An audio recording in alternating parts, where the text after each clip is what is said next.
आता अभिनव वाग्विलाशिनी जे चातुर्यार्थ कला कामिनी ते श्री शारदा विश्वमोहिनी नमिलिमिया नदी दिव्य गोदा तटीचा विलासी सदा प्रिय जो सज्जना वैष्णवासी जया वर्णिता प्रेमात्यंत चित्ता नमस्कार माझा श्री गुरु एकनाथा हे चिदान देगा देवा तुझा विसर न व्हावा गुण गायीन आवडी हेची माझी सर्व जोडी प्रस्तुत प्राप्त प्रसंग निवडलेला अभंग विश्वमान्य विश्वभूषण विश्वाधिकार विश्वप्रिय चिन्मय स्वरूप असणारी अधिकार संपन्न साधू श्रीमंत श्री जगद्गुरु तुकोबाराय यांचा मागणीपर प्रसंगातील प्राप्त प्रसंगी निवडलेला अभंग विठाला विठाला प्राप्त प्रसंगी निवडलेला अभंग माझ्या तुकोबारायांचा आहे. या अभंगाद्वारे देहूतले मालक ब्रह्मांडाच्या मालकापुढे मागणी मागतात. सज्जनांनो, मागतात ती तुम्ही आम्ही असतात, मागतात ती माणसं असतात, मागायला लावतो तो जगाचा बाप असतो आणि जीवनात कधीच मागत नसतात ती संत असतात. पण आज तुकोबाराय मागणी करतात विटेवरच्या मालकासमोर. मग आपण एरवी ऐकतो की संत मागत नसतात, मग तुकोबाराय का मागतात? सज्जनांनो, पुन्हा लक्षात घ्या, मागणी कळती त्यांना संत म्हणतात. ज्यांना मागणी कळती त्यांना संत म्हणतात, ज्यांना मागणी कळतच नाही त्यांना माणसं म्हणतात. आणि या मागणीमध्ये अडकवतो का, गुंतवतो का, त्याला देव म्हणतात. आणि याच्या चौकटीत न अडकता निमुटपणे बाजूला सरकतात, पुन्हा त्यांना संत म्हणतात. आणि ते तुकोबाराय आहेत. विटेवरच्या मालकासमोर एक आज मागणी मागतात. कुठली मागणी? हे चिदान देगा देवा, मला देऊन टाका देवा. काय पाहिजे तुकोबाराय? तुझा विसर न व्हावा. थोडासा कडक. मालक, मला तुमचा विसर नाही पडला पाहिजे, रात्रंदिवस तुम्ही माझ्या अंतःकरणात असले पाहिजे, हे देऊन टाका. घेऊन टाका, काय हरकत नाही. पुन्हा गुणगायीन आवडी, रोज तुमचा गुणानुवाद याचं वर्णन करील आवडीनं, नित्य तुमचं भजन करील. हेची माझी सर्व जोडी. माझ्या जीवनातली ती जोड आहे. विटेवरच्या मालकानं सांगितलं, तुकोबाराय तुम्हाला भजन करायचं असेल, माझं गुण गायचं असेल तर देह मानवी लागेल. मग मानवी देह लागत असेल तर गर्भवासाला यावं लागेल. तर ते तुकोबाराय होते. गर्भवासाच्या दुःखाला पण असं काही नकार दिला नाही. त्याच्या अलीकडं देवानं आमिष दाखवलं. आमिष, माणसं आमिषाला बळी पडतात. मी तुमच्या पुढे सांगतोय म्हणजे मी फार शहाणा आहे का? मी सुद्धा तुमच्यातलाच एक आहे. पंत संत वाङ्मयाचा अभ्यास तुमच्या पुढे मांडतोय. मी सुद्धा तुमच्यातलाच एक आहे. माणसं आमिषाला बळी पडतात. जे आमिषाला बळी पडत नाहीत ती संत असतात. देवानं तुकोबारायला मोक्षाचं आमिष दाखिलं, धनाचं आमिष दाखिलं. तुकोबाराय म्हणले नकोय, न लगे मुक्ती आणि संपदा. मला मोक्ष नकोय देवा, मला संपत्ती नकोय, संत संग दे सदा. मला संतांची संगती पाहिजे.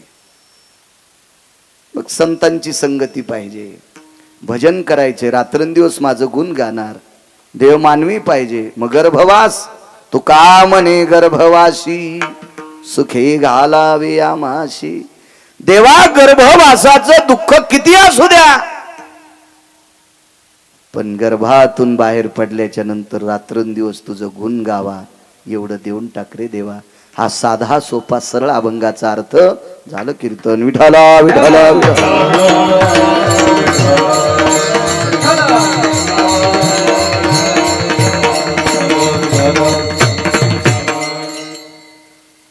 मोठ्या श्रद्धेने, मोठ्या अट्टहासाने, दादा थोडासा कडक साऊंडला, चालत असलेला हा जुनाट परंपरा, तुमची फार जुनी परंपरा. 50 वर्षापूर्वी राजे हो, जीनच्या पॅन्टीवाल्यांना जरासा विचार करा. 30-35 वर्षापूर्वी 30-35 वर्षापूर्वी 50 गावात एक गाव पण सापडत नव्हतं की लग्नात नुकती केली.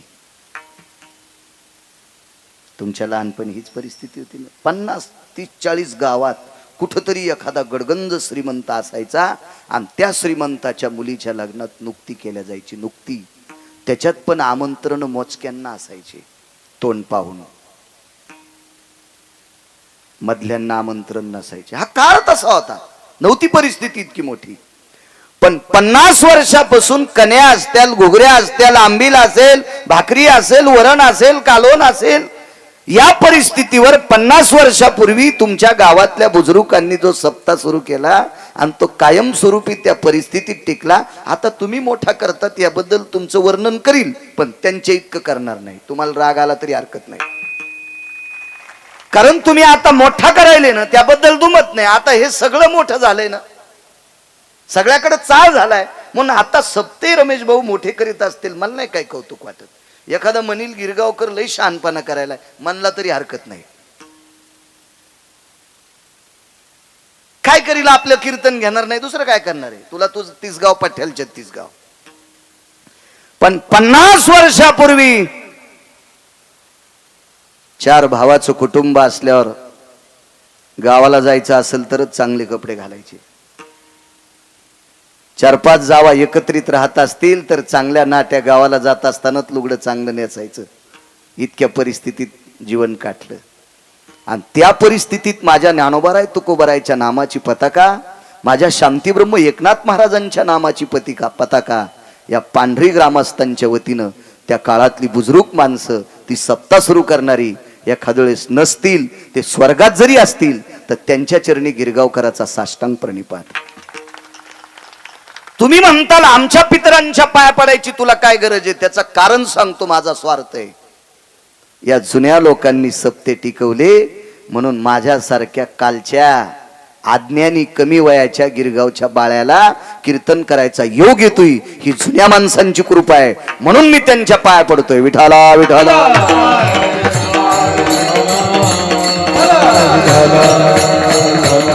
तुझ्या गावात जेवढ्या नावाची मंडळी असतील तेवढ्यांना मनपूर्वक प्रणाम, धन्यवाद. तारखेच्या संदर्भात भीमरावजी पैठणे चिंचखेडचे तुमच्या सप्ताह कमिटीच्या वतीनं गावकऱ्यांच्या वतीनं संपर्क करत होते.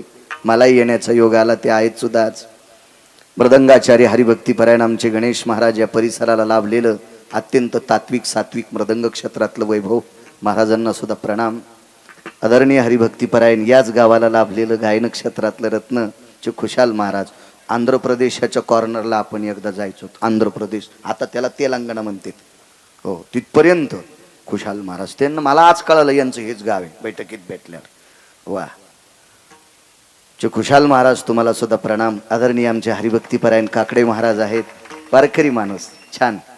काकडे महाराजांना सुद्धा धन्यवाद, प्रणाम. त्यांच्या बाजूचे दादा आहेत त्यांना प्रणाम, चौबदार आहेत त्यांना प्रणाम, इनेकरी बाबा आहेत त्यांना प्रणाम. गायन क्षेत्रातलं तज्ज्ञरत्न संगीत विशारद आदरणीय हरिभक्तीपरायण आमचे संतोषजी महाराज, गोड ज्यांचा आवाजावर प्रभुत्व आहे, महाराज तुम्हाला सुद्धा प्रणाम. बाजूचे हरिभक्तीपरायण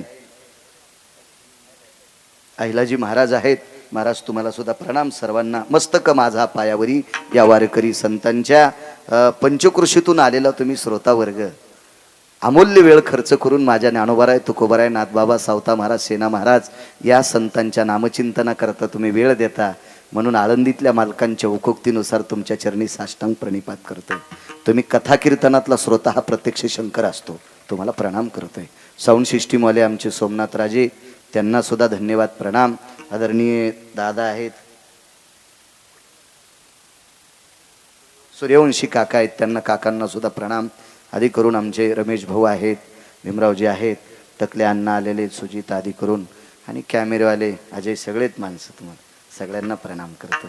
फक्त अभंगाचं कडवं टाका जरे, एकच विनंती. लावा. अरे ज्ञानोबराय तुकोबरायच्या नामाचा प्रचार करतात तुम्ही. तुम्ही सुद्धा कीर्तनकाराच्या बरोबरीचे आहात. फक्त अभंगाचं कडवं टाकी जा. विठाला विठाला विठाला.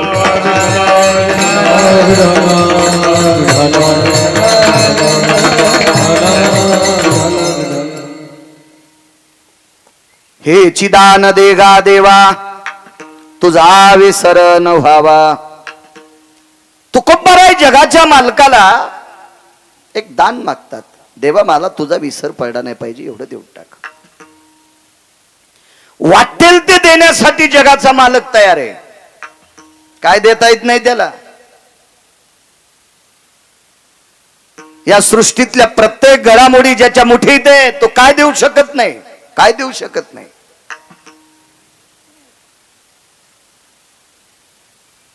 एखाद्या माणसाकडे जरासं वैभव आलं तर तो सुद्धा देण्याच्या गप्पा करतो. त्या विश्वाचं वैभव ज्याच्या ताब्यात आहे तो किती देत असेल कल्पना करा. त्याला काय देता येणार नाही. काय नाविन्य असेल त्या मालकाकडे. पण तुकोबरायांनी तडा दिला. नकोय म्हणले, मला काही नकोय, फक्त एकच देऊन टाक, तुझा विसर झाला नाही पाहिजे. तर ब्रह्मांडाच्या मालकाने तुकोबरायाला सांगितलं, तुकोबराय तुमची परिस्थिती प्रापंचिक फार मोठी होती, पण कालांतरानं तुमची प्रापंचिक परिस्थिती म्हणजे आर्थिक परिस्थिती इतकी ढासळली, एवढी ढासळली, एवढी ढासळली, ती पाहून मला सुद्धा करमत नाही. कोण म्हणते माहितीये? पंढरपुरातले मालक. तुकोबरायने सांगितलं, देवा माझी प्रापंचिक परिस्थिती पाहून जरी तुम्हाला करमत नसेल,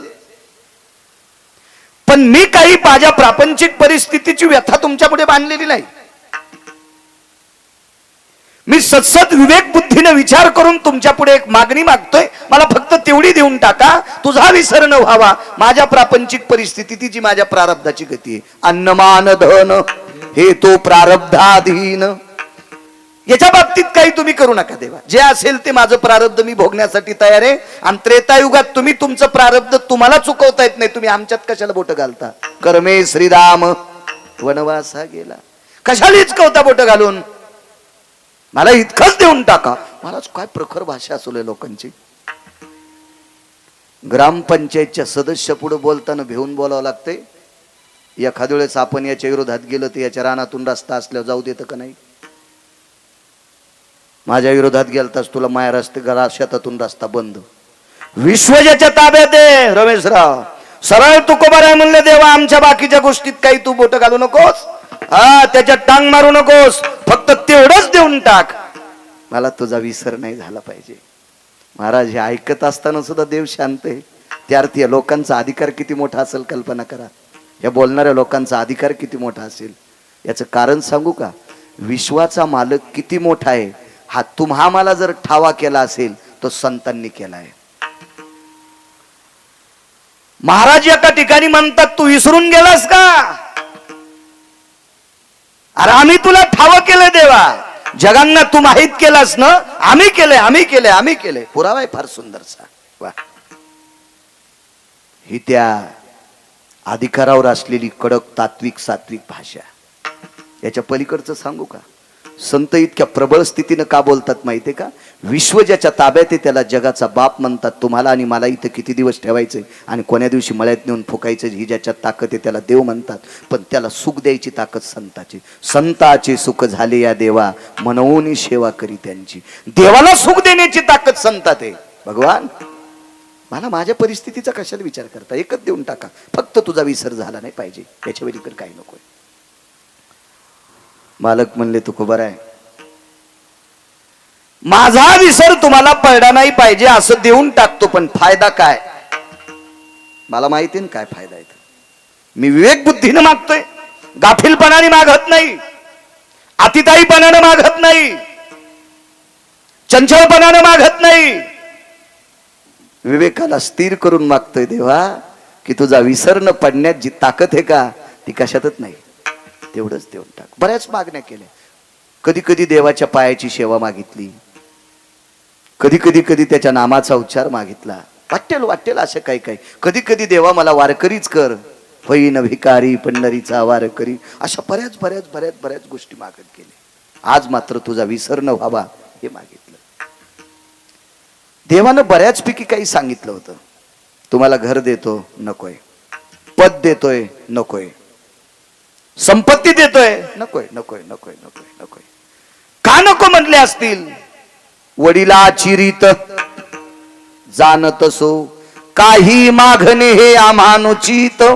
वडिलाची रीत जाणत सो. आमच्या बुजुर्गांनी आतापर्यंत विश्व निर्माण झालं त्यावेळेस पासून या संप्रदायातल्या लोकांनी, माझ्या बुजुर्गांनी काहीच मागितलं नाही देवा. मग मी कशाला मागून वर्षांचं नाव खराब करू? नकोय देवा, काही नकोय, काही नको, काही नकोय. तुकोबरा एका वारकऱ्याचं चरित्र देवाला सांगतात.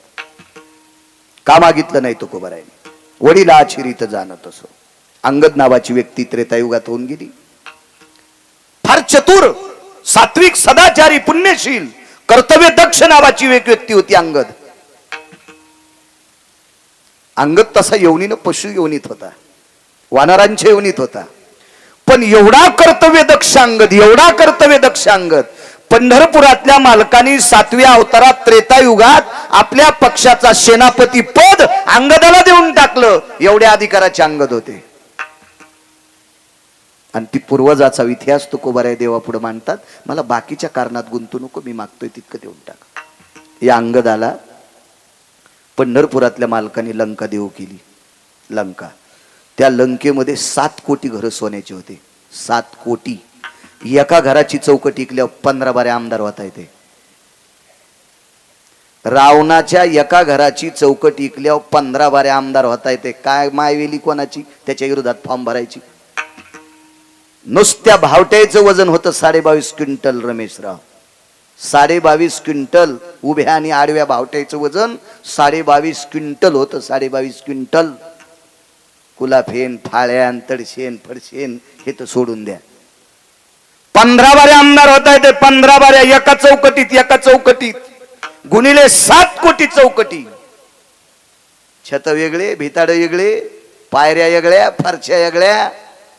269 किलोमीटरचं एकीकडचं भिताड होतं. गोळ्या नाही संपल्या माया, वाचून सांगतोय, ऐकून बी सांगत नाही कोणाचं. 269 किलोमीटरची भिंत पूर्वेकडची होती. पूर्वेकडची पूर्ण सोन्याची.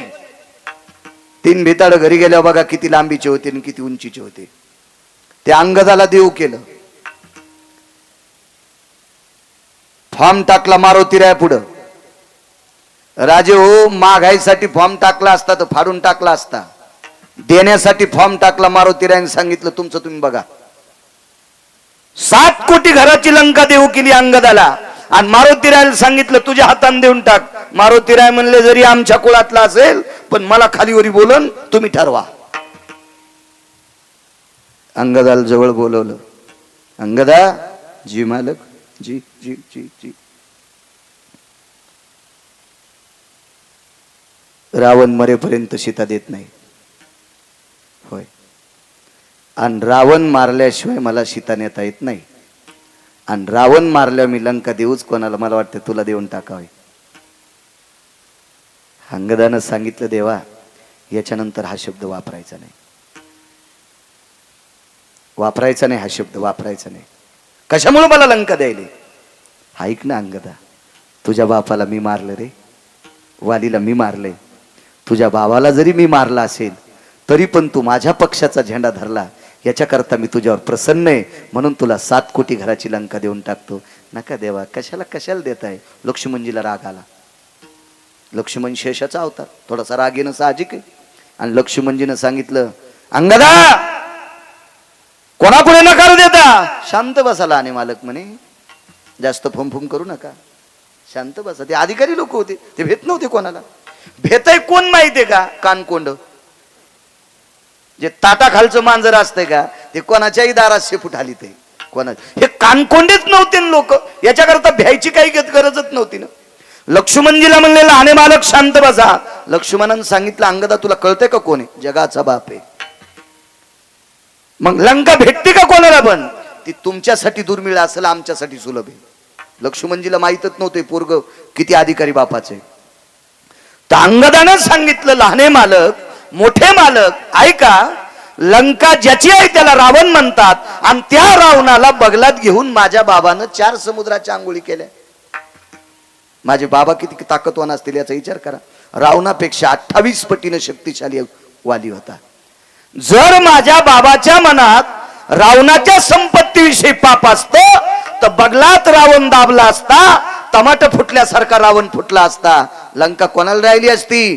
लक्ष्मणजी म्हणले वालीला. मग वाली गेल्यावर लंका कोणाला? अंगदाला.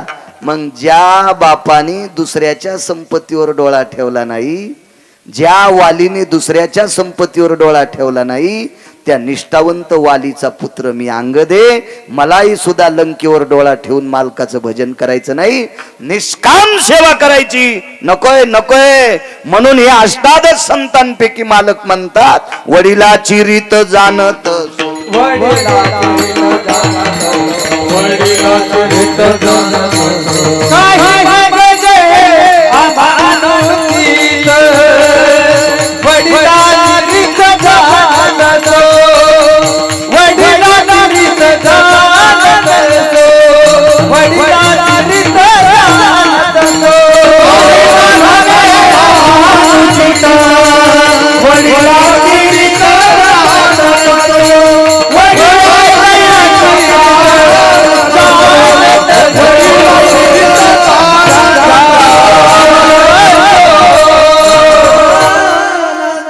मागच्या लोकांनी आतापर्यंत काही मागितलं नाही भगवान या आर्थिक व्यवस्थेबाबतीत. मग मला कशाला बुडवता? मला फक्त एक देऊन टाका, तुझा विसर न व्हावा. मग काय माझा विसर न पडण्यात तो कोबार आहे? तुम्हाला काय साध्य होणार आहे? ऐका देवा. द्वापार युगामध्ये पांडवांचं कौरवाचं वैर झालं. अत्यंत विकोपाचं वैर होतं, ते टोकाचं वैर होतं. आणि या वैराकार दुर्बुद्धीला खतपाणी घालणारा एक त्या काळातला विवेक भ्रष्ट, मतिभ्रष्ट, नीतिभ्रष्ट, आचरण भ्रष्ट, शील भ्रष्ट, 23 प्रकारे त्याच्यातले बस झाली एवढेच, असा एक व्यक्ती होता. तो त्याचं नाव होतं शकुनी, गांधार देशाचा राजा. आणि या शकुनी नावाच्या व्यक्तीनं 2 भावाच्या मधात विष कालवलं. एके दिवशी शकुनीनं सांगितलं, बाचे बुवा, पांडवायला एक नवीन घर करा, लाक्षाग्रह राहिला. पुरोचन नावाच्या व्यक्तीच्या हाताने तुझा विसर न व्हावा का मागितलं तुकोबारायने. गावाच्या हस्तनापूरच्या बाहेर बऱ्याच दूर एक घर बांधलं. इतका मोठा बंगला, इतका मोठा बंगला. त्याच्यात राळ, रांजा, कापूर, वेळूच्या चिवट्या असे ज्वलनशील पदार्थ टाकले आणि सुंदरसं घर तयार केलं. घराला रंगरंगोटी केली. घडीवर बघावा असं घर होतं. इंद्राच्या वैभवाला लाजविल इतकं सुंदरसं लाक्षाग्रह होतं. पण ते घर म्हणजे मृत्यूचा सापळा होता. त्याला अग्नी लागल्याबरोबर 11 सेकंदात घर जळणार होतं. एवढी मोठी त्याच्यात प्रभावशाली ज्वलनशील क्षमता होती. आणि एके दिवशी दुर्योधन आला आणि आपल्या काकीला म्हणतो, काकी, तर आता त्या घराची पडझड झालेली. बाबा राजे आहेत माझे, मी राजपुत्र आहे, राजकुमार आहे. या नात्यानं माझ्या काकीला आणि माझ्या भावाला चांगल्या प्रतीचं घर भेटावं याच्याकरता तुमच्यासाठी त्या घराचं नियोजन केलंय. पण कुंती अधिकारी स्त्री होती. कुंतीनं होकार दिला पण राहण्यासाठी जात नव्हती. कुंतीनं सांगितलं, सुयोधन राजकुमार जाते एके दिवशी. मुहूर्ताचा दिवस निश्चित केला आणि त्याच्या आधी 4 दिवसानं विदुर काकाच्या घरी प्रवेश केला. आपल्या भाऊजई आल्याबरोबर विदुर काकाने आवाज दिला, वहिनी साहेब आपण या. या वहिनी साहेब या. बसायला बोऱ्या टाकला. विदुराच्या धर्मपत्नीनं पाणी दिलं आपल्या जावेला. विदुरानं विचारलं, वहिनी साहेब, हळशाच्या घरी गंगा यावी असं आमच्याकडे तुम्ही आलात, काय काम आहे? काका, राजकुमारांनी आम्हाला गावाच्या बाहेरचा वाडा राहण्यासाठी दिलाय. त्या घरात परवाला मुहूर्त काढला आणि त्या घरात राहण्यासाठी जायचंय. काकांनी सांगितलं, होकार दिला वहिनी साहेब? जी. जा आता. होकार दिलाय त्या अर्थी जावा लागन वहिनी साहेब. पण लक्षात ठेवा, ज्या दिवशी राहण्यासाठी जाताल त्या दिवशी 2 मिनिटं माझ्याकडे येऊन जा. निश्चय केला. राहण्याचा दिवस ठरला आणि त्या दिवशी आपली 5 वासरं घेऊन एक आई आपली लेकरं घेऊन त्या घरात राहण्यासाठी जात असताना चौकात उभे केली लेकरं धर्माला सांगितलं, बाळा सांभाळा आपल्या 4 भावांना. मी 2 मिनिटात काकाकडे जाऊन येतोय. काका झोपड्यात राहतो ते पर्णकुटीत.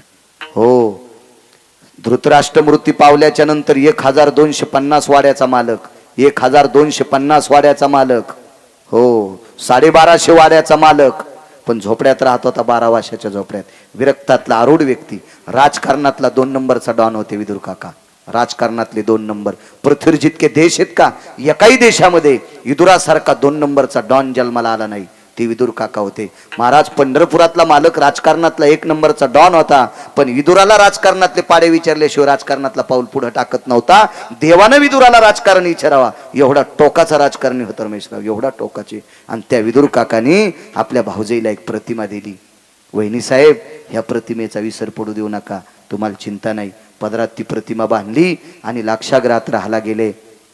कोनाड्यात वस्त्र टाकलं, त्या वस्त्रावरती प्रतिमा अधिष्ठित केली आणि आपल्या बाकीच्या नित्य व्यवहाराला सुरुवात झाली.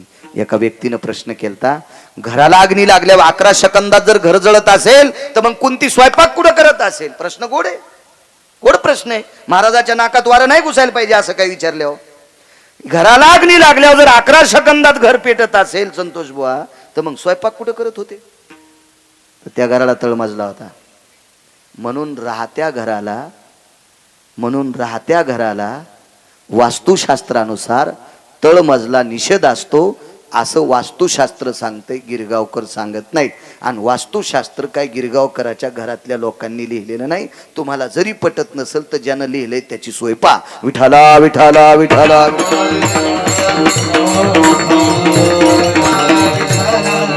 नित्य त्या घरामध्ये भजनाचा वास. पहिला दिवस त्या घरामध्ये देवाचं अधिष्ठान प्राप्त केलं. स्वयंपाक आटपला, देवाला नैवेद्य ठेवला, आपल्या वासरांना जेव घातलं, स्वतः जेवण केलं. पहिली रात्र आहे, लेकरं तिथं झोपलेली आहेत, भिंतीला टेकन देऊन त्या प्रतिमेकडे पाहत होती, तुझा विसर न व्हावा. पहिला दिवस रात्रीचे मध्ये 1-1:30 वाजला, त्यावेळेला खिडकीतून पुरोचन नावाचा व्यक्ती पाहत होता, बाई जागी आहे. पहिला दिवस त्याचा मातीत गेला. दुसऱ्या दिवशी कुंती जागते, तिसऱ्या दिवशी कुंती जागते, चौथ्या दिवशी कुंती जागते, 5व्या दिवशी कुंती जागते. दुर्योधनानं पुरोचन नावाच्या व्यक्तीला सांगितलं, बेट्या आज सकाळी आमची चुलती, आज संध्याकाळी आमची चुलती आणि माझे 5 भाऊ जर वाडा जळून जर नाही मारलेस तर तुझा संसार जाळून टाकील. त्यानं सांगितलं, मालक मी रोज रात्री मध्यरात्री मशाल घेऊन वाडा पेटवायला जातो, पण बाई झोपतच नाही. बाई झोपत नाही. करत काय होती माहितीये? कोनाड्यात ठेवलेल्या प्रतिमेचं चिंतन करत होती, नित्य त्याच्याकडे पाहत होती, त्याचा विसरच पडू देत नव्हती. 6वा दिवस उजळला. 6व्या दिवशी कशीबशी जागली. 7व्या दिवशी कुंतीच्या लक्षात आलं, आजची रात्र आपण जागू शकत नाही. तुझा अविसर न व्हावा. का मागतात तुकोबर आहे? कशा करता तुकोबर आहे? म्हणले, देवा फक्त तुझा विसर नाही झाला पाहिजे, एवढं देऊन टाक. 7व्या दिवशी सकाळी उठल्या, झोपायचा प्रश्नच नाही. उठली, लेकरं स्नान आटपली, नित्यकर्म आटपला, देवतार्चर सर्व आटपलं, स्वयंपाकाला लागल्या. कुंतीला 9 दाशा दिलत्या. 9 दाशा होत्या कुंतीच्या ताब्यात. 9. दुःख काय वाटलं, तुळशीला पाणी घालीत असताना कुंतीच्या लक्षात आलं, माझ्या 5 लेकराला आणि मला दुर्योधन जाळतोय, पण आमच्यामुळे ह्या 9 जणी मरू शकतात. 9 जणी मरू शकतात.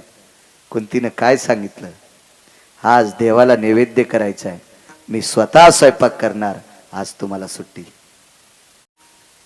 आज तुम्ही सुट्टी, जा तुम्ही तुमच्या घरी, निघून जा. आणि त्या 9 जणीला काढून दिलं.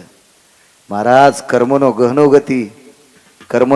गती 5 लेकर घेऊन एक भिल्ल स्त्री कुंतीच्या वसरीत मुक्कामाला थांबली. 5 अपत्य, तिला सुद्धा 5 लेकर होती. एक भिल्लाची स्त्री होती, सात्विक सदाचारी स्त्री होती, पुण्यशील स्त्री होती. आपल्या 5 लेकराला घेऊन आश्रया करता गावाच्या बाहेर बांधलेल्या लाक्षागृहाच्या पडवीमध्ये ती मुक्कामाला आहे, हे कुंती आई साहेबांना माहित नाही. त्या पडवीत ती आपली 5 लेकर घेऊन झोपलेली. 9 दाशा मरू नये याच्या करता कुंतीनं परत केल्या. पुराण वाचीचा लक्षात येईल, तुमच्या घरी परत केल्या.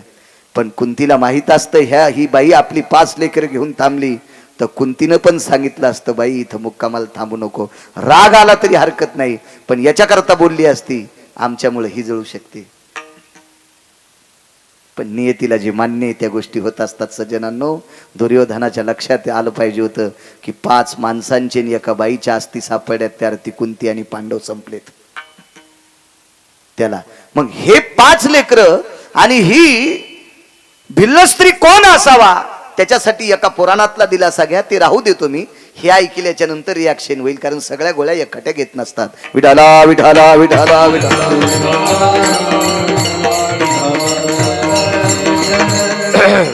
7व्या दिवशी पुरणपोळीचा स्वयंपाक केला. आपल्याकडे भारतीय संस्कृतीमध्ये आटापिटानं सायासानं केलेला स्वयंपाक म्हणजे पुरणपोळीचा. आता त्या स्वयंपाकाला एवढी फारशी काही किंमत राहिली नाही. पूर्वीच्या काळात गोड हे कमी खायला भेटत होतं, म्हणून सणाची इतकी आतुरतेनं वाट पाहत होते माणसं की त्या सणाच्या दिवशी पुरणपोळी खायला भेटेल, खीरपोळी खायला भेटेल, असं गोड पदार्थाच्या बाबतीत अशी जिज्ञासा होती, आवड होती. कारण जी ती गोष्ट मिळत नव्हती ना, जी गोष्ट कमी मिळती का तिच्यावर जास्त अपेक्षा. मेथीची भाजी सुरुवातीला 25 रुपयाला जुडी असली की जास्त खावा वाटती, आणि 5 रुपयाच्या 5 जुड्या असल्या की बाया चिरून वाळू घालतात वड्यात टाकायला. हा निसर्गाचा नियम आहे. निसर्ग. वांगे 100 रुपये किलो असले की देठा सगळं चोखून खाते, आणि 5 रुपये किलो असले विषय नाही. कुठलीही गोष्ट, जी गोष्ट कमी मिळती का ती जास्त चित्तात असती. लहानपणी गोड गोष्टीला एवढी किंमत होती, एवढी. अहो, शिरा माणसं इतका इतका ताटावर वाया जाऊ देत नव्हते, इतका इतका, एवढा एवढा. आता मोठाल्याच्या लग्नामध्ये कमरा इतकाले डस्टबिन बुंदीच्या लाडून आणि गुलाबजामुन भरतेत. म्हणजे ती मोठाली माणसं खराब करतेत नाही, त्यांच्या लग्नात जेवायला आलेली नालायक माणसं इतकी मस्ताडून गेली, माझ्या भाषेत सांगू का, इतकी माजून गेली, इतकी माजून गेली. 2056 आपल्यासाठी वाईट येणार आहे. 2056 लिहून घ्या. माझं काय फार वय नाही, पण मी फार जुन्या लोकांची ग्रंथ वाचणारा माणूस आहे. 2056 आपल्यासाठी वाईट येणार आहे. त्याच्यामध्ये पैशाची बंडलं सापडतील, पण अन्नाचा दुष्काळ असेल. सज्जनांनो, शांती ब्रह्म एकनाथ महाराजांच्या चरणी साष्टांग दंडवत, ज्ञानोबराय तुकोबरायच्या चरणी साष्टांग दंडवत. आपण वारकरी प्रांतातले माणसं आहेत, जराशी जिज्ञासा अंतकरणात ठेवा. अन्नावर एवढं मातू नका. जुन्या माणसाची एक मन आहे, गरिबी आल्यावर लाजू नये, श्रीमंती आल्यावर माजू नये. आपण अन्नाच्या बाबतीत इतका इतका इतका इतका अतिताईपणा करायलो, इतका अतिताईपणा करायलो. म्हणून या अतिताईपणाचा राग जर पंढरपुरातल्या मालकाला आला तर 2056 आपल्यासाठी बेकार येईल. हे येऊ नये सज्जनांनो. म्हणून बुटा चपला सगट पाया पडतो. अन्नाच्या बाबतीत अंतकरणात पाप येऊ देऊ नका. आपल्याला लागेल तेवढंच पात्रावर घ्या, आपल्याला लागेल तेवढंच पात्रावर घ्या, जेणेकरून या पापाचे पडसाद उद्या आपल्या चिल्या पाल्याला फेडण्यासाठी येऊ नये. याच्याकरता जुन्या लोकांनी सुद्धा हे अंतकरणात ठेवा. विठाला विठाला विठाला. पुरणपोळीचा स्वयंपाक केला, देवाला नैवेद्य ठेवला. देवाला नैवेद्य ठेवत असताना त्याच्या डोळ्यात डोळे घालून बघितले नाही, कारण पोळ्या त्याला केल्याच नव्हत्या. कोणाला केलं त्या लक्षात घ्या. 5 लेकरं जेवायला बसली, 5 लेकरं जेवायला बसली. बेस कमी करा दादा. तुपाच्या वाट्या भरून ठेवल्या तिघायला. धर्म, भीम आणि अर्जुन, एको पण कमी. आणि दोघांना पुरणपोळ्या तुपात चुरून दिल्या, चुरून चुरून चुरून दिल्या. कोणाला माहिती आहे? नकुल आणि सहदेवाला. कारण हे 3 कुंतीचे होते आणि 2 माद्रीचे होते. माद्री जात राहिली होती. कुंतीच्या लक्षात आलं, नियतीने आपल्याला मदत करावा, नियतीने म्हणावा, पोटच्या लेकरापेक्षा सवतीच्या लेकरावर जास्त प्रेम करती, असं नियतीने म्हणावं, लोकांनी नाही म्हणावं. इतकी जिज्ञासा कुंतीच्या अंतकरणात होती. 5 मुलांना गावरान तुपाचं भोजन दिलंय, पुरणपोळीचं. नकुलानं विचारलं, आई हाच काही सण आहे? हाच काही पर्व काळ आहे? भगवंताचा जन्मदिवस आहे? एखाद्या संतांचा जन्मदिवस आहे? नाही बाळा. पुरणपोळ्या केल्यास ग? बाळा, आपल्या घरात मांडलेल्या कोनाड्यामध्ये एक प्रतिमा आहे, ती जगदानंद कंद जगतपती द्वारकाधीश कृष्ण परमात्म्याची प्रतिमा आहे. त्याला नैवेद्य केलाय. नैवेद्य त्याला केलाच नव्हता. सांगू तुम्हाला, संध्याकाळी पांडव झोपल्याच्या नंतर रात्रीचे 12 वाजले. आता मात्र डोळे झाकायला सुरुवात झाली, कारण 6 रात्र जागली होती.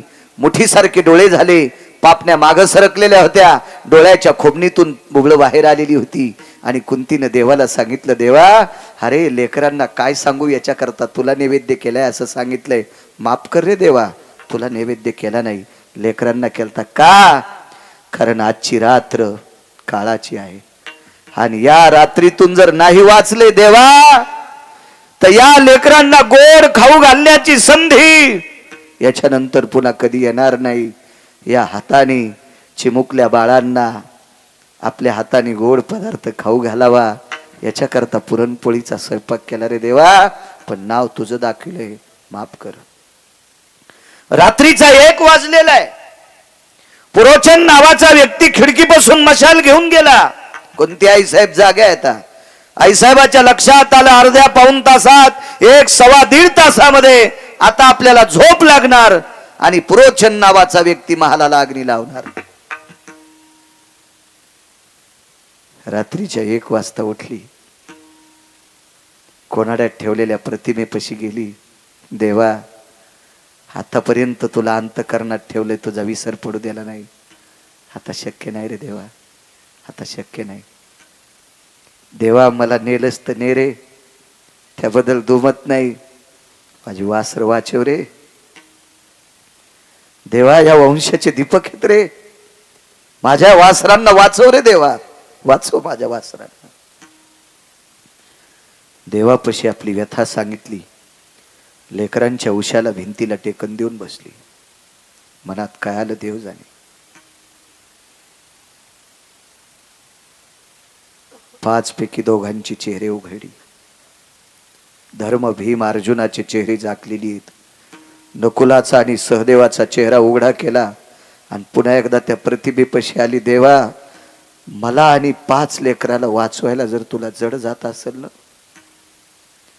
मला आणि माझ्या 5 लेकराला वाचवायला तुला जड जात असेल ना देवा, तर याच्यातून सूट देते, मला मार. धर्म भीम अर्जुन मार, पाय धरते रे तुझे देवा, तुझ्या पायावर विनंती करते रे. नकुलाला आणि सहदेवाला मात्र मारू नकोस, दोघायला वाचव. साष्टांग प्रणिपात केला आणि भिंतीला टेकन देऊन बसली. शेवटचा प्रणाम केला. देवा, आता जागू शकत नाही, आतापर्यंत तुला स्मरणात ठेवलंय, विदुर काकांनी सांगितल्यानुसार तुझा विसर पडू दिला नाही, आता टाकणं शक्य नाही. डोळा लागला. कुंती आई साहेबाचा डोळा लागला. प्रतिमा पाहणं बंद झालं, आणि पुरोचन काही अंतरावर मशाल घेऊन येत होता. हे द्वारकेतल्या मालकाच्या लक्षात आलं. आता काही वेळाला जर पुरोचन पोचला आणि कुंती झोपलेली अशी जर कळालं, तर लाक्षागृहाला आग लावणार, आणि काही सेकंदात पांडव आणि कुंती जाणार. रात्रीच्या 1:30 पावणे 2 वाजता जागे झाले. जगाची मालकीन रुक्मिणी आई साहेब उठून बसल्या पायथ्याला. काय प्रभू? काही नाही. भालदार सोबदार जी, सुदर्शन घेऊन या. रात्रीच्या समयाला देवघरात सुदर्शन असायचं. ते सुदर्शन प्रभूच्या हातात दिलं, आणि जगाच्या मालकानं ते सुदर्शन बोटाला अडकिलं, आणि त्या सुदर्शनाला सांगितलं, अरे जिनं 7 रात्र जागून मला अंतकरणात ठेवले, मुठीसारखे डोळे झालेत रे, तिला आणि तिच्या वासरांना मारण्याचा प्रयत्न पुरोचन नावाचा व्यक्ती हस्तिनापूरच्या नालायक राजाच्या मुलाच्या सांगण्यानुसार करतो, गांधार देशाच्या हलकट राजाच्या सांगण्यानुसार करतो, जयद्रथासारखा मूर्ख व्यक्ती त्याच्या सांगण्यानुसार करतोय, दुःशासनासारख्या दुर्जयी माणसाच्या म्हणण्यानुसार करतोय. पण लक्षात ठेव रे सुदर्शना, वाचो. चक्रा मार के धरनी फोड़ी, लाखा जोर में पांडव बैठे, गुप्त ताग लगाई बिगरी किने बजाई नाथ मोरे बिगरी किने बजाई.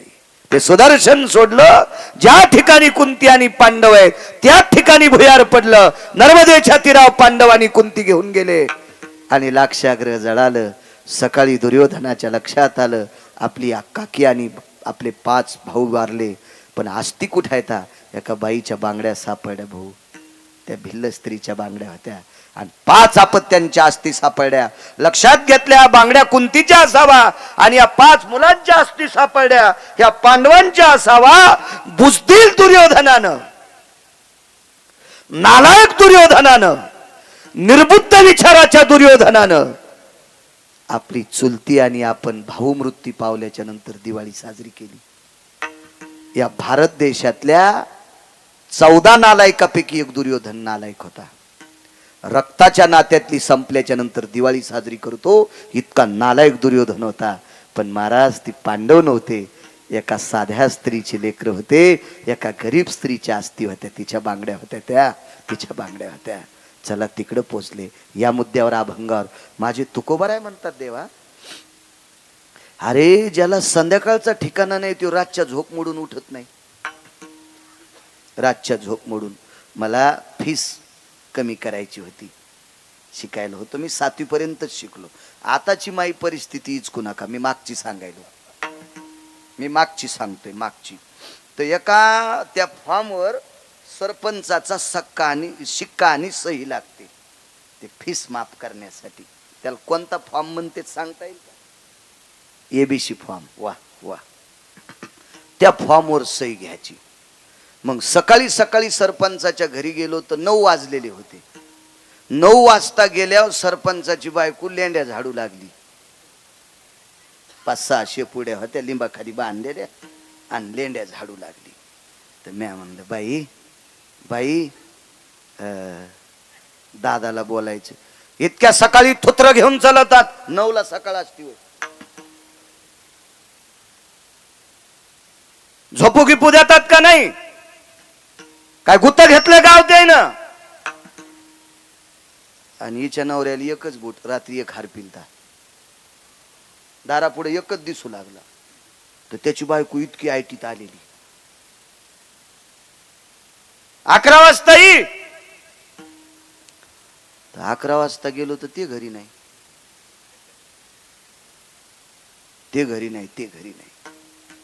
संध्याकाळी गेलो. तर ते त्याचा दरुजा पुढून होतं, मागून भीतीला टकरा घेऊ लागला. उघडणं दरुजा मागून भीतडाला. हो. तर ते काय शिका हाणणारे त्या टायमाला एबीसी फॉर्मवर. माझ्या लक्षात आलं आपला फॉर्म बी चुरगाळून टाकीन, याला सकाळी भेटू. पुन्हा दुसऱ्या दिवशी सकाळी गेलो. तर त्याच्या बायकोने इतकं धुन केलं. तिनं धुन केल्यावर मी म्हणलं आपल्याला शिकायचंच नाही, इमानदारीनं शिकलोच नाही. इतका बिना आकली तिचा नवरा. तर त्या बाईनं मला इतकं धुन केलं, नकोच म्हणलं देवा आपल्याला 7वीच्या पुढे शिकायचंच नाही. ही इतकी धुन कायली तर पुढे शिकल्यावर कोणी धुन केल्यावर करावंच काय. माझे तुकोबाराय म्हणतात देवा, गिरगावच्या बाळ्याला लेंड्या झाडणार बाईनं इतकं धुन केले, बुट हरपून येणाऱ्या नवऱ्याला ती उठीत नव्हती. हे सगळे कोण्या दिवशी बटन दाबून मारायचे ते तुमच्या हातात हे देवा. आणि तू रात्री 1:30 वाजता उठून पांडवांना वाचिलस. काय गरज होती देवा तुला? तर विटेवरच्या मालकाच्या डोळ्यातून पाणी आलं आणि तुकोबारायच्या हृदयाला मिठी मारली आणि मानावर मान टाकली. तुकोबाराय 7 रात्र जागून माझा विसर पडू दिला नाही. आणि ती पांडवांनी कुंती जळाली असती तर मला करुणेचा सागर नाव हे पुसून टाकलं असतं. दयेचा सागर, करुणेचा सागर हे नाव डांबरानं पुसून टाकलं असतं. मग ऐका देवा, तुमचा विसर न पडल्यामुळे जळत्या लाक्षागृहातून पांडवांनी कुंती वाचवता, ही तुमचा विसर न पडण्यात ताकद आहे. मग मला तरी दुसरं देताच कशाला, म्हणून पहिलं कडवं.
देवा याच्या करता तुमचा विसर पडला नाही पाहिजे एवढं देऊन टाका.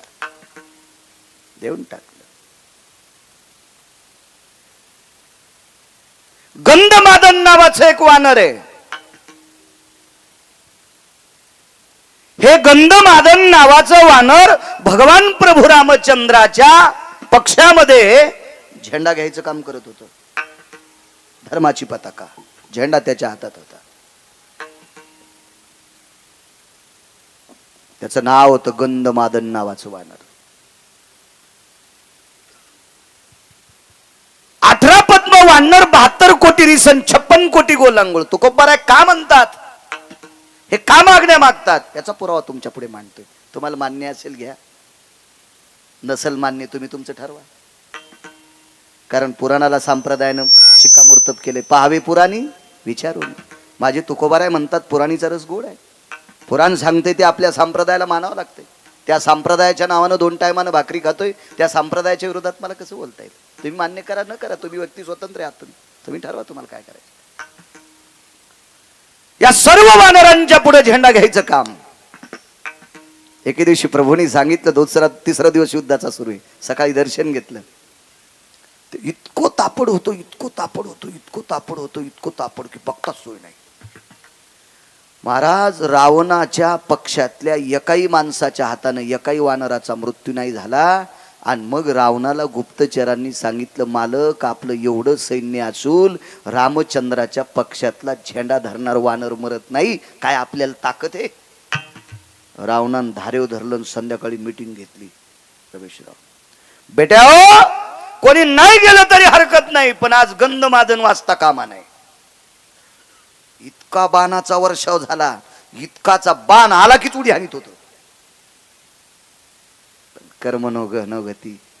एक बाण लागला, एक बाण लागला आणि त्या बाणानं झेंड्याची काठीच उडून गेली. पण किती उडून गेली सांगू? ही उंच काठी जिथरोक झेंडा होता का तिथून उडून गेली, खालच्या हातातच राहिली. पण ती काठी घेऊनच नाचत होतं. माहीतच नाही झेंडा उडून गेलाय. इतकं प्रेम. धर्मावर पकड किती असती काही काही लोकांची बघा. काही काही धर्मासाठी माईकवर बोंबलत येत. अशी काही पकड नसती त्यांची. असं काय नसते. माईकवर मात्र धर्मासाठी इतके बोलणार, इतके बोलणार. वा वा वा. छत्रपती शिवाजी राजेंची जयंती आल्या, बापा बिल्लेन तेन काय वा वा वा वा. सारं भगवच वादळ. हो. आणि जयंती झाली की 2-4 दिवसाला पवळी उकरी तू घोरपडी पाहला. बसायची जागा हाणायला पाहिजे निबर काठीनं. नालाय का तू? लायकी आहे का रे? नुसता हावभाव करतो नुसता. हे इतकं आपल्याकडे काही गोष्टी आल्या ना, बापरे बापरे असं वाटतंय की पाहाचंच काम नाही. आमची इथे एक महाराज आले आणि त्या महाराजाला आंघोळ घालू लागले. मग त्या महाराजांना आंघोळ घालीत असताना काय झालं? इतकी गर्दी, इतकी गर्दी, इतकी गर्दी, इतकी गर्दी की बघायचंच काम नाही. कोणाला वाटतं की जाऊन तांबर पाणी महाराजांच्या अंगावर टाकावं. इतकी गर्दी, इतकी गर्दी. एका बाईला जातात नाही आलं. ती मधात नाही गेली, मोरीतून पाणी आल्यावर पेली. ती म्हणली नका का आंघोळ घालणं होईना, पण महाराजाच्या अंगावरचं पाणी मोरीतून आलंय ना, ते तीर्थ म्हणून पेली. तर मॅतीची चप्पल चोरली. म्हणजे ह्या महाराजावर ती श्रद्धा किती आहे, आपण हिच्या चपलाच्या पाया पडू. मी फेटा ठोच्या पिशवीत तिची चप्पल ठेवली. जाऊ द्या म्हणलं, एखादीशी भेटले आपल्याला पाया पडण्याचे पैसे द्यायला विला दुप्पट देऊ. पण ही महाराजाच्या अंगाचं मोरीतून आलेलं तीर्थपेती, त्या अर्थी हिचा भाव किती गोडे, आपण हिची चपलाची पूजा करू. आणि त्याच महाराजाच्या कीर्तनात ती पहिल्याच अभंगाला झोपी गेली. मग माझ्या लक्षात आलं, बाळ्या ही चप्पल तिला देऊन टाक आणि ती पिशवी पण जाळून टाक. कारण तू हिची चप्पल ज्या पिशवीला लागली त्या पिशवीला पटका लागल्या तू कीर्तनात झोपशील. म्हणजे काही काहीचा भाव इतका नदीला उतू जातो आणि त्यांच्या अंतकरणात कवडी इतका नसतो, इतका येडपट भाव असतो काही काहीचा. काय वानराचा भाव होता, त्या काठी घेऊन उड्या आणत होतं टकल्यांना, ते काठी घेऊन, पण मागून खडा हाणला. गंधमादन येते ध्वजा पय धर्मदंडे शुभय स्थिता. नसता धर्मदंड आहे, ध्वज कुठे? अरे बापरे, काय करा. महाराज भेद आहे पुराणामध्ये. लक्ष्मणजीला आणि प्रभू रामचंद्राला वल्कल्ले होती, त्या अर्थी वस्त्र नव्हते, असा भेद सांगितला वैकुंठवासी माधव महाराज मगर सुरजखेडकर यांनी. पण सुग्रीव नावाच्या व्यक्तीच्या कमरेला शेला होता बांधलेला, तार शिवडी टाकली आणि पांढरा सुग्रीवाच्या कमरेचा शेला काढून घेतला, ते उपरनं बांधलेलं.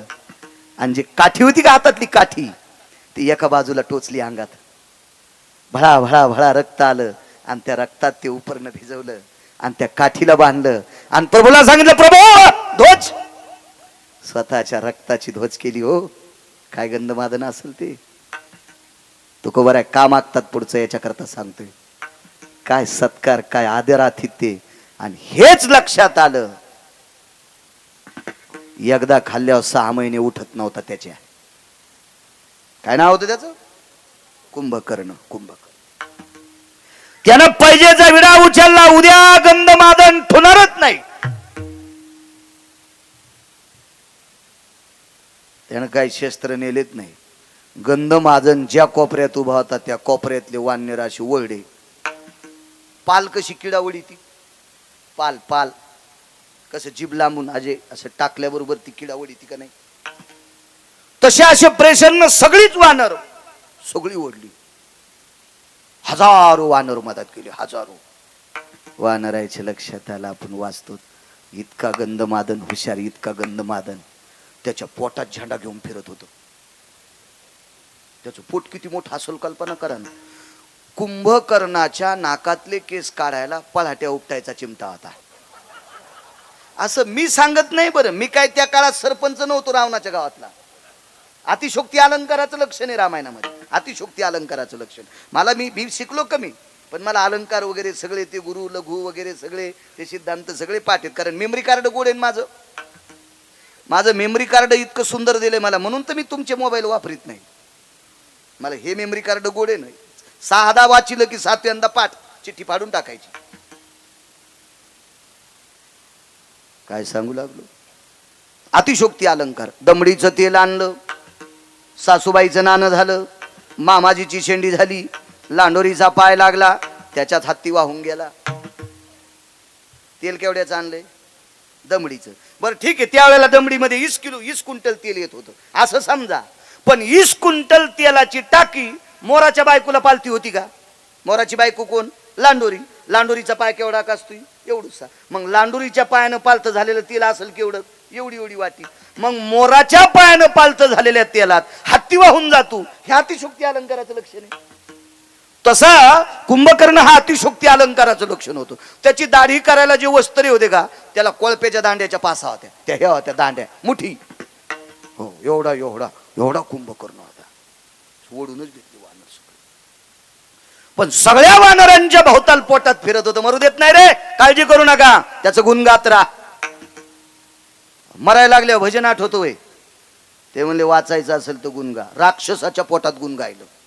राक्षसा पुरावे 1-2 देतो तुम्हाला. पोटात गुण गायल्याच्या नंतर एक जण म्हणला कौरव गुण गाच रे, म्हणला रस्ता दिसूस तर. इतक्या टोकानं पोटात गुण गायलं आणि प्रकाश पडला तो कानातून. आणि मग गंधमादनानं सांगितलं, हानान उड्या येडपटा होती, होच रस्ता आहे ना. कानाचं भिताड फुटलं. कुंभकर्णाच्या आत, त्याला आपण पडदा म्हणतो ना, ते फुटलं त्याचं भिताड यायच्या आवाजानं. आणि प्रकाश बाग हाणा उड्या, सन सन सन सन उड्या हाणल्या. पण कुंभकर्णाच्या लक्षात आलं, जे झेंडा घेतय का त्यानं शहाणपणा केलाय, याला नाही वाचू देत, याला वाचू देत नाही म्हणले. आणि मग कानाला चाळणी लावली बोटाची, उडी हाणल्याबरोबर फेल दिशी गंधमादन धरला. झेंडा आणि तेन सगळंच असं बदललेलं होतं. कोण? त्याला वाटलं आवाजान भीन. ते बारक्या बुरक्या माणसाचा कार्यकर्ता होतं का ते? ते अशा माणसाचा कार्यकर्ता होत. या विश्वावर ज्याची सत्ता आहे त्या मालकाचा ते कार्यकर्ता होत. कोण? ते म्हणलं ऐकू येते ना, हळून बोल. तो तरी इकडचा कान फुटलाय आणि मॅच फळडाय, मला दोन्ही कान आहेत, हळून बोल ना. अरे तुरच रावणाच्या भावाला, ज्याला 7 कोटी घर आहेत, त्याच्या भावाला वाननीर आरुतुर बोलायले. आपण बऱ्या बुऱ्या माणसाला आरुतुर बोलले आपल्या अंगावर गाड्या घालतील. हो, पुन्हा ताकद नाही कशाने मेला आणि काय मेला सांगायची. आहे का हिम्मत कोणाची?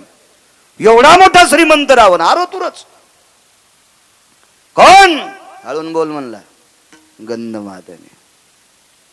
गंधमादन नाव कशा करता ठेवलंय? तुकोबारा का मागता त्याच्यावर बोलतोय. तुकोबारा यांच्याकडे कशा करता गंधमादन नाव ठेवलंय? ते म्हणला जरास नाकाच्या जवळ घेऊन पाय ना. लय नको नेऊ म्हणे, मला मळमळ होईल तुझ्या तोंडाने.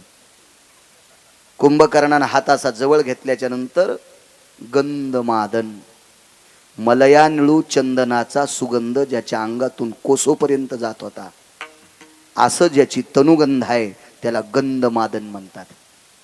हो,